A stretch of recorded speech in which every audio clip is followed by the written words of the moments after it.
বন্ধুরা, আমি আজকে বানাচ্ছি ছানার জিলাপি। কিন্তু ছানা না, ছানা ছাড়াই ছানার জিলাপি বানাচ্ছি। এটা কাউকে বানিয়ে খাওয়ালে কেউ বুঝতেই পারবে না। আমি বানাচ্ছি গুঁড়ো দুধের ছানার জিলাপি। খেতে ভীষণই ভালো হয়। বাড়িতে একবার ট্রাই করবেন। ভালো লাগলে একটা লাইক দেবেন। প্রথমে শিরাটা বানিয়ে নেব। শিরাটা বানানোর জন্য আমি 2 কাপ চিনি নিলাম আর দেব 2.5 কাপ জল। আপনারা যদি মিষ্টিটা কম খান তাহলে একটু কমিয়ে দেবেন। এখন শিরাটা ফুটিয়ে নেব। আর চিনিটা খুব ভালো করে গলে গেলে ফুটে উঠলেই শিরাটা রেডি হয়ে যাবে। এক তারে দু তারের দরকার নেই বন্ধুরা।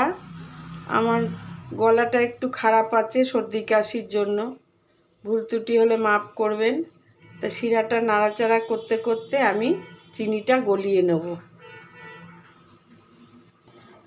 দেখুন, নাড়াচাড়া করতে করতে শিরাটা খুব ভালো করে ফুটে গেছে। ফুটে গেলেই হবে, এর বেশি জাল দেব না। এখন গ্যাসটা অফ করে দেব আর ঢাকনা দিয়ে ঢেকে দেব।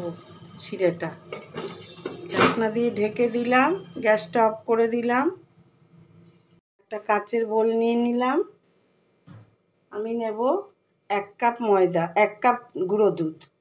আমি আমুলের দুধটা নিয়েছি আর 1/2 কাপ ময়দা নেব। খুব ভালো করে একটু মিশিয়ে নেব।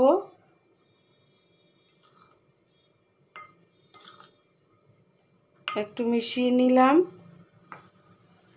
এখন এতে দেব 2 চিমটি বেকিং পাউডার, বেকিং সোডা।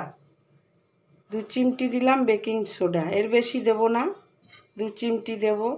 দিয়ে আবারও একটু মিশিয়ে নেব। খুব ভালো করে মিশিয়ে নিচ্ছি।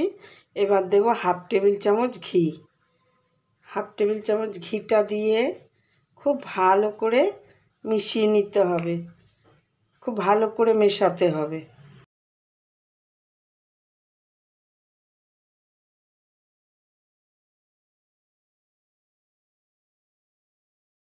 খুব ভালো করে মিশিয়েছি। দেখুন মিশ্রণটা দানা দানা হয়ে গেছে। আর বুঝবো কীরম করে, যখন এই মুঠো করব আবার ভাঙলে ঝুরঝুর করে ভেঙে যাবে। এখানে আমি 4 টেবিল চামচ দুধ নিয়েছি। এখন দুধটা খুব অল্প অল্প করে দিয়ে একটা চিটচিটে ডো বানাবো। অল্প অল্প দেব, প্রথমে একবারে সব দুধটা দেওয়া যাবে না, দিলে বেশি হয়ে যেতে পারে। ওই জন্য অল্প অল্প করে দিয়ে দিয়ে ডোটা মাখবো।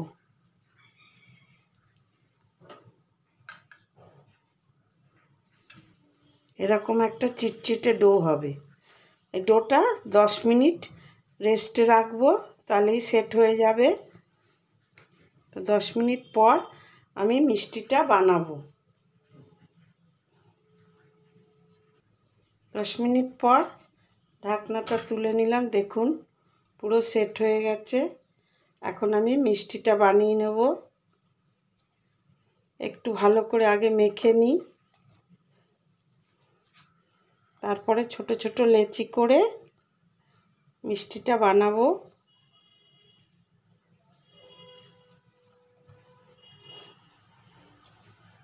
আগে একটু ভালো করে মেখে নিলাম।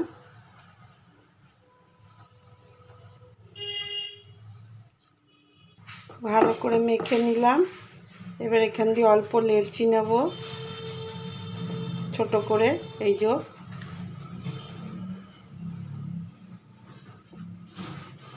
তারপরে একটা বোর্ডের মধ্যে নিয়ে নিলাম। নিয়ে প্রথমে লম্বা করতে হবে।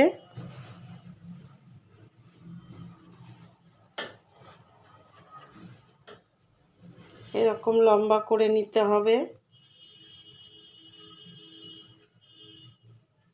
আমি এই যে লম্বা করে নিয়েছি, তারপরে একটু এখান দিয়ে আটকে দিলাম, দিয়ে এরকম ঘুরিয়ে উপর দিয়ে আবার চেপে দিতে হবে।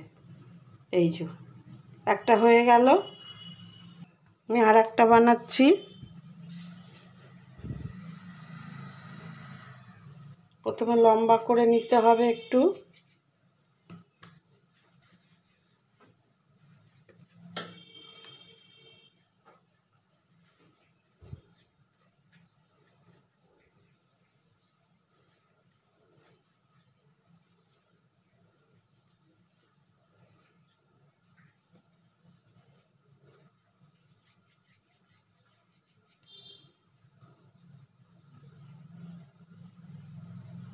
এই যে লম্বা করে নিয়েছি, তারপরে এরকম একটু আটকে দিলাম, দিয়ে এরকম ঘুরিয়ে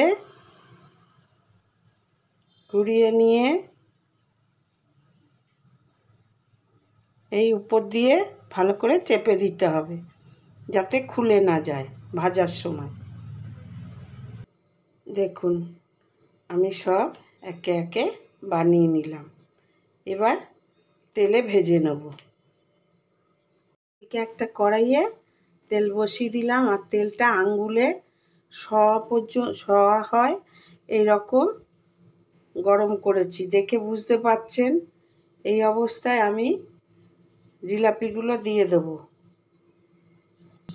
সবগুলো দিয়ে দিলাম, আর সবগুলো একসাথে ভাজবো না, আর আমি এই অবস্থায় রাখবো যতক্ষণ না জিলাপিগুলো ফুলে উঠবে, উপর দিকে ভেসে উঠবে, ততক্ষণ গ্যাসের ফ্লেমটা আমি একদম সিম করে রাখবো।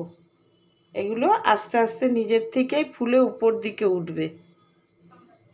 দেখুন জিলাপিগুলো সব ভেসে উঠেছে। এখন আমি গ্যাসের ফ্লেমটা একটু বাড়িয়ে দেব, একটু বাড়িয়ে দিয়ে একটু কালার করে নেব। হালকা বাড়িয়ে দিয়েছি, দিয়ে হালকা কালার এসে গেছে। এখন উপর দিকে সব জিলাপিগুলো ভেসে উঠেছে।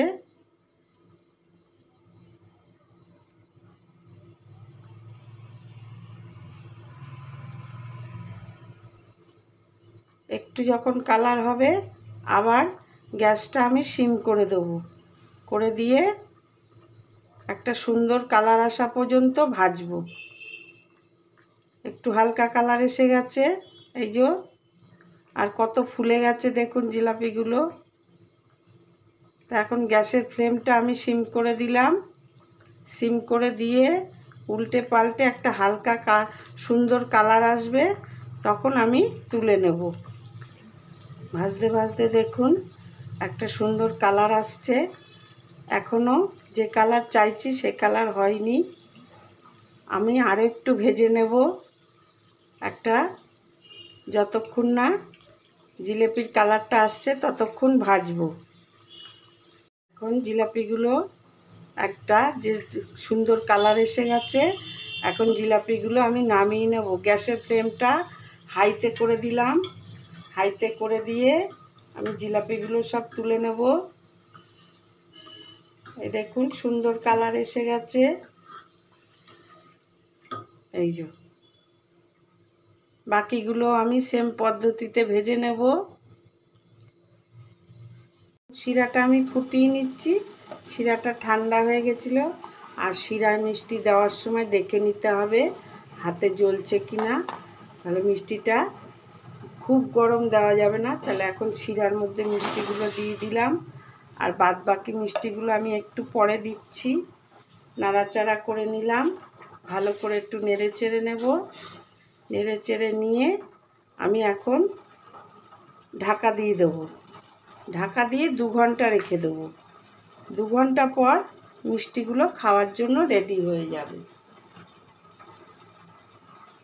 আমি এখন ঢেকে দিলাম আর গ্যাসটা অফ করে দিলাম। চলে এলাম, ঢাকনাটা তুলে নিলাম। দেখুন ফুলে কত বড় বড় হয়ে গেছে, এই দেখুন।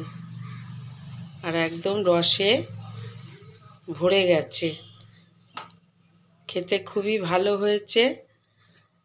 দেখেছেন কতটা নরম হয়েছে।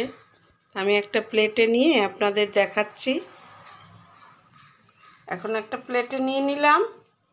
দেখুন দেখতে কত সুন্দর হয়েছে, খেতেও খুব সুন্দর হয়। একবার গুঁড়ো দুধ দিয়ে একটু বানিয়ে দেখুন, খেতে খুবই সুস্বাদু হয়। ভিতরটাও কেটে দেখাচ্ছি, দেখুন কতটা সুন্দর হয়েছে, ভিতরটা রসে ভরে গেছে। এই দেখুন একদম রসে ভরে গেছে। তাহলে এইভাবে বানিয়ে নিন। আর ভিডিওটা যদি ভালো লাগে একটা লাইক দেবেন, পাশে থাকবেন। আজকের মতো বিদায় নিচ্ছি, ফিরবো আবার একটা নতুন ভিডিও নিয়ে। ততক্ষণে সবাই সুস্থ থাকবেন, ভালো থাকবেন।